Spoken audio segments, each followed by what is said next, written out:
Dunia sudah mengalami berbagai ujian, mulai dari pandemi COVID, krisis pangan, krisis energi, krisis keuangan, dan badai PHK di berbagai dunia. Sebelumnya, saya sudah buat video tentang krisis dan isu resesi 2023.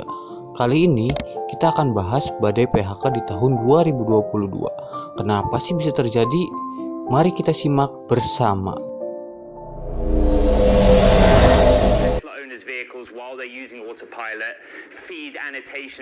Pada tahun 2022 diwarnai oleh badai PHK secara massal yang ditempuh oleh sejumlah perusahaan rintisan atau startup menjelang akhir semester 1 2022. Badai PHK ini pun sempat menarik perhatian publik dan mendorong teori yang mengatakan bahwa seluruh dunia sedang diterpa fenomena bubble burst atau gelembung meledak. Bubble burst sendiri merupakan sebuah fenomena ketika pertumbuhan ekonomi atau nilai pasar naik dengan sangat cepat, namun diikuti oleh penurunan atau kontraksi yang singkat pula. Sebagai contoh, ada pada perusahaan raksasa Tesla milik Elon Musk. Sejak tahun 2020 sudah naik sebesar 1.476%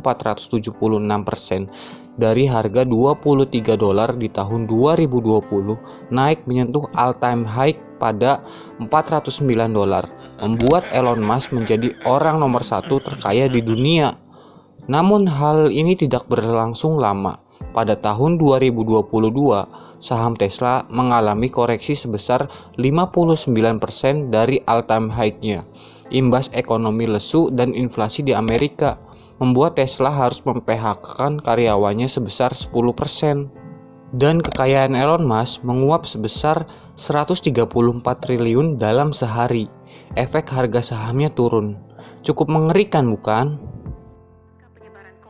Faktor lainnya adalah bahwa Tesla kehilangan output pabrik di Shanghai, Cina, pusat yang memasok mobil listrik ke Cina dan untuk ekspor, karena di Cina sedang memberlakukan zero COVID policy.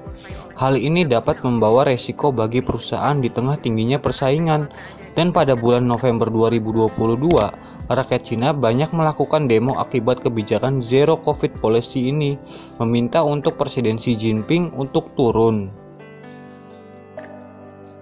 Badai PHK juga terjadi pada perusahaan lainnya di dunia.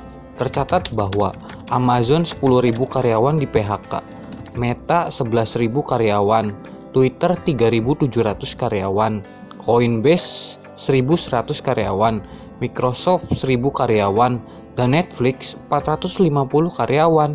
Wah, sangat mengerikan, bukan? Di dalam negeri juga mengalami hal yang sama, tak lepas oleh badai PHK. Tercatat bahwa Shopee Indonesia 3% karyawan, Gojek dan Tokopedia 1.300 karyawan, Ruang Guru ratusan karyawan, Link Aja si cepat itu ratusan karyawan, dan toko kripto itu 20% karyawan. Wah, di dalam negeri juga terkena ya imbasnya. Badai PHK juga terjadi pada industri padat karya seperti pabrik garmen, tekstil, mainan anak, akibat lesunya permintaan sehingga berdampak PHK massal juga. Jumlah pengangguran meningkat menjadi 5,86% per Agustus 2022. Hal ini harus disikapi serius ya oleh pemerintah. Ada beberapa teori yang menyebabkan bubble burst ini, yaitu adalah valuation game dari crowdfunding perusahaan. Sederhananya begini, investor awal hanya menginginkan keuntungan dari capital gain, tidak mementingkan profit atau keuntungan dari perusahaan. Tujuannya hanya menjual saham perusahaan lebih tinggi. Hal ini tidak baik bagi kelangsungan perusahaan kan? Ini disebut juga sebagai exit strategi pada investor. Ironis bukan? Ada beberapa perusahaan yang belum untung sama sekali namun bisa melantai di pasar modal Indonesia. Harga wajar sahamnya sudah tergolong cukup mahal. Kenapa ya bisa perusahaan rugi melantai di Bursa Efek Indonesia? Jadi, regulasi Bursa Efek Indonesia sejak tahun 2021 berupaya menjadi bursa yang adaptif terhadap kebutuhan stakeholder agar dapat memanfaatkan pasar modal menjadi sumber pendanaan untuk bisa growth pada perusahaan startup. Namun menurut saya ini merupakan hal yang sangat berisiko bagi investor retail karena fundamentalnya masih merugi.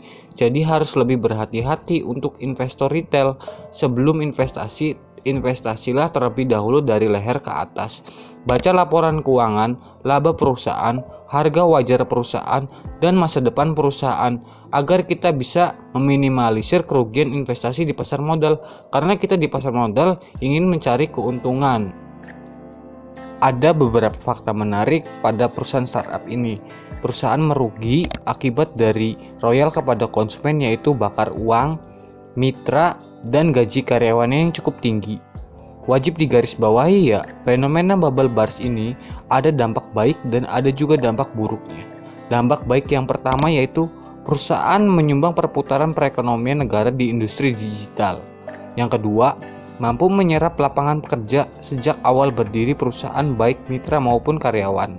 Yang ketiga, meningkatkan produktivitas UMKM memudahkan penjualan pada platform tersebut. Yang keempat, menyumbang hampir 3% perekonomian di Indonesia. Dan dampak buruknya adalah yang pertama, perusahaan ini berdarah-darah menanggung kerugian akibat dari bakar uang dan gaji karyawan yang cukup tinggi. Yang kedua, ketika bubble burst pecah, akibatnya PHK massal dan harga saham turun. Back to basic lagi.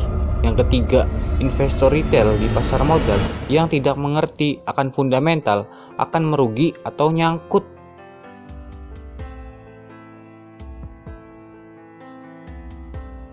Jadi kesimpulannya, pada fenomena valuation game ini, untung dan rugi perusahaan tidaklah penting. Mereka hanya mengutamakan capital gain, valuasi perusahaan yang naik berkali lipat, keuntungan dari menjual sahamnya, dan mengakibatkan bubble burst. Kita harus lebih bijak ya untuk menyikapinya secara dewasa dan selalu belajar setiap fenomena yang terjadi. Oke, sekian video kali ini. Sampai jumpa di video selanjutnya.